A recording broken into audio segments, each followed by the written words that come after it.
Okay, now we'll go to our favorite segment. We have this quick fire segment. So, takkini 20 madri. Okay. Yeah. So, describe Kalyani in 3 words. Ooh. Oh my God, this won't be quick. I don't know what to say. I'll talk about the Kalyani which is now. Yeah. Ippa Kalyani. Okay, not the old Kalyani. Hopefully, or can I just say what I would want to be known for? இல்ல நீங்க first you tell us what is this இப்போ இருக்கிற Kalyani and before Kalyani. Okay, இப்போ இருக்கிற Kalyani is much more confident, much more cheerful, much more what do you say, calmer. And அப்போ இருக்கிற Kalyani, no calmness, always sad, always self-doubted. That has changed obviously over a period of time. இப்போ வந்து I don't really care if people talk about me. I don't really care. The one thing that I've heard and read about is I'm okay if I'm misunderstood. Yaradha I misunderstand, but I'm okay with it. It's okay. You know, people who have to know me will know me. People who don't have to, they don't have to. It doesn't really bother me. So that's kind of changed. This you learn through experiences in life and everything, right? Yeah. So yeah, that's the change. Right. So I think the 3 words have come. Yeah. So what will you do in the following situations when you're extremely angry? It depends on what I'm angry with, okay? If Rohit Melna, obviously I shout, okay? We'll shout and then he'll calm me down. So there's one agreement between me and Rohit. We try maximum. Most of the time doesn't work. But we try to, okay, one person if he's angry, next person should just not talk much, or the other person is angry, the other person just calms down. But most of the time doesn't happen, human nature, we just fight and we calm down. One thing that I have made sure that we don't go to bed with a fight. That one doesn't really work. Next day also you're carrying the same mood, no? Right. So yeah, I think I probably would shout or become very silent, or actually, you know what I do? When I get very angry, I start crying. Automatica. I can 100% relate to it because even I do that. Yeah, when I get very angry, no, just comes out as tears. Yeah. Okay, when you're very anxious. When I'm very anxious, I get palpitations, and when I'm very anxious, so see, that's very difficult for me to say because as I'm someone who's on medication and everything. I'm still in therapy and I'm still figuring out my life. For people who are going through depression and medication, anxiety or being anxious is part of our trait. Is part of us. So I don't really know the difference between what I usually do. I usually breathe or do something that I love or listen to music or watch a television show. It kind of helps me soothe down. When you're extremely happy? Extremely happy. I make the best jokes. I'm amazing at making jokes. Really? Really. Can you crack one for us? Nope. It has to come spontaneously. So my friends say, oh, Nick is super happy. Like even my husband says, oh, you're very happy today. I hope this mood remains the whole day. So yeah, I'm very like on the spot. I'm very bubbly. I make a lot of jokes and you'll really know if I'm happy. Yeah, if you're cracking a joke, yeah, Kalyani was happy. Yeah, but you'll know with my whole expression and my body language. You'll definitely know. Of course, you're very expressive. Also, I had this doubt about your hairstyle. How are you maintaining it? From Chennapannam, I think we've been seeing you like this. See, honestly, I have a very big forehead. Okay, so I started off by covering my forehead. But inga amma eppume solluvaanga, big forehead is a sign of beauty. If you see a lot of beautiful people and actresses, everybody is beautiful.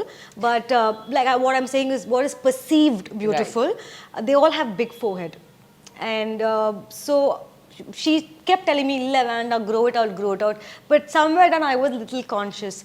And after a point, what happens? If you don't let it grow, it kind of maintains in that you can't grow it after that. It will become your identity only. Also, just you can't grow it. It becomes weird if it grows. So yeah, that's why. Well, moving on. How much of a foodie are you?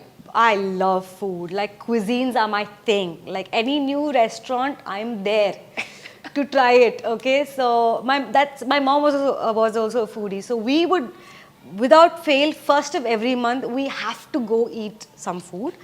Actually, unma sollana first of every month, because we have this thing that if you go first of every month, we'll probably do a lot that month. The same month, yeah. Yeah. So and also every cuisine, I have no cuisine that I don't like or I haven't tried really. I don't like probably what the Thai people eat, these other kind of animals. But I pretty much eat everything else. I recently stopped chicken, but again, everything else. And any kind of food. I'm okay. I can't say this is my favorite, that is my favorite. I just love food. But I think I'm gonna put you at a spot now. Give us one cuisine that you love. Mallu. Malayali. That's in the blood. That is in the blood. And also because I've never, my mom is not there to cook it. I'm in Chennai. Nobody really knows how to cook it. I'm terrible at cooking. So missing that thing is definitely there. And then Chinese, of course. But then, as a Malayali, you can't say you don't know to cook, right? Because we know Kerala is known for an amazing, subtle dishes like the sadhya and everything. Yeah. So, of the sadhya, if you had to cook something, which you think is the easiest for you to cook? The rice. Or the papadam. Oh my, I didn't expect this. But really, everything else is very complicated. It looks very easy. We have some 27 dishes. Like, I've made the payasam. Like paripu payasam they say. Yes. So that I can make. That is very, very easily. My mom has taught me how to make it in cooker. Yeah. So that I learned. That's a technique that I've learned, which is very easy for a 10 minutes job. But yeah. And my favorite is avial. That is the most difficult because you have to keep cutting vegetables. Like 1,000 vegetables in it. That's the most difficult, but that's what I like. Yeah, I think good dishes take a lot of time in Ramadri. You cook so much you have to cook and then in 5 minutes it's over. Avial, no? Yeah, like you eat and it's done, no? Ivlo kashtapattadhukku 5 நிமிஷத்துல சாப்பிட்டு முடிச்சிட்டேமா அப்படின்னுவாங்க என் மாமா. But has there been times when you took so much effort to cook something for Rohit to impress him? I don't do anything to impress him. I'm sure he's impressed by just me being me. And so is he. We don't do anything to impress each other. வீட்ல சமைக்க மாட்டேங்கறீங்க. நான் சமைச்சதில்லை. Maybe the first time I cooked something, he appreciated that. So that itself is beginner. அவருக்கும் தெரியும் I don't cook at all. I think I made a chicken curry which came out terribly.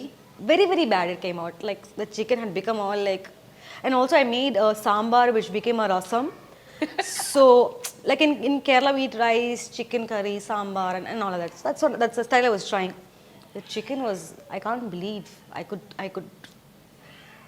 terribly cook a chicken or anybody can cook chicken so bad. Usually soluvanga you put your onions and all that, you put your chicken, you put your masalas, even if you put in cooker it'll come out well. Mine was really bad, like I can't even explain. I had burnt the down and all that.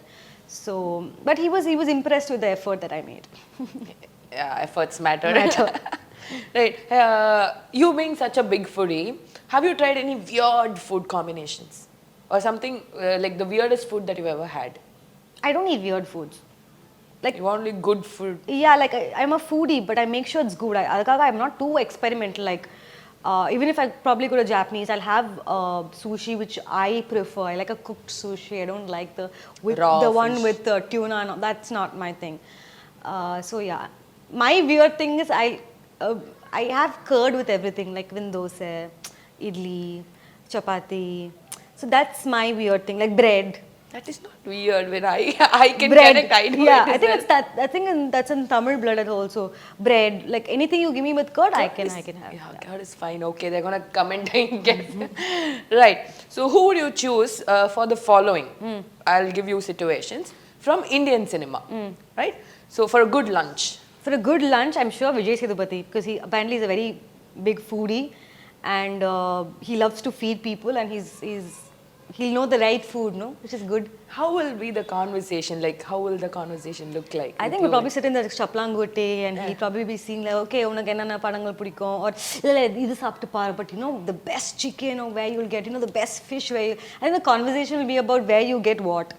Food, especially. Yeah. Well, a walk and talk near a beach. A walk and talk, Kamal Hassan sir. Kamal sir. Yeah, it's somebody who I've always wanted to talk to, like, if I get an opportunity to get him alone and talk, that'll be him. Right. A date, but in a museum. You need somebody fun, because if museum gets boring, the person will be fun. So much of processing happening. Yeah. No, because museums are like, I'm not a very museum person. Clearly, you can notice. So if that is boring, like, somebody funny. Tell me who's funny. Who's funny, yeah? I don't know. Probably Jayam Ravi, because I see him funny in his interviews. He's very candid. In his interviews, so probably with him. Jayam Ravi, sir. Yeah. Cool. So to conclude the conversation, Tell us about Chennai and how Chennai has treated you. Chennai is my home. One word. Chennai is home. It has always been and it will always be. And Chennai has always been very kind to me. In Gamma, even though we are from, I was born in Kerala and our roots is from Kerala, Kollam and Kodungalur. So, but Ingamma was, her ashes are also in Chennai, and it's in the beach. It's in Besanagar Beach. It's one of the favorite spots. Everything I've done in Chennai only. Now I 7 vayasulindu I've been in Chennai, and yeah, there's no one thing that I don't like about Chennai. Like there's always a fight between me and my husband. My husband is from Bangalore. And I'm from Chennai. He's like, oh, Bangalore, what nonsense. And and he'll be like, Chennai, what is so great, so hot? I'm like, hello, it's hot everywhere. But you know, so Chennai is home. You have any favorite spot in Chennai? Somewhere where you go and chill, as like alone or as a couple, or just the baby amma day out? See, beach has always been my favorite. Besanagar Beach used to be, it's been extremely crowded. So we go to the Thiruvanmiyur beach or further down Mahabalipuram, and we'll just go to the beach and hang out there and come. Long drive, we'll go there, we'll hang out the whole evening and we come back. And my daughter also loves beaches, so yeah. Very beach person. Yeah. Huh? Well, it was a great conversation, ma'am. I think. Oh my God! Stop calling me ma'am. A, I have not done anything in my life to deserve to be called ma'am. B, I'm not that old to be called ma'am either. So. Well, thank you, Kalyani. I had a great time talking to you. Thank you so much for your time. Thank you so much. Lovely talking to you.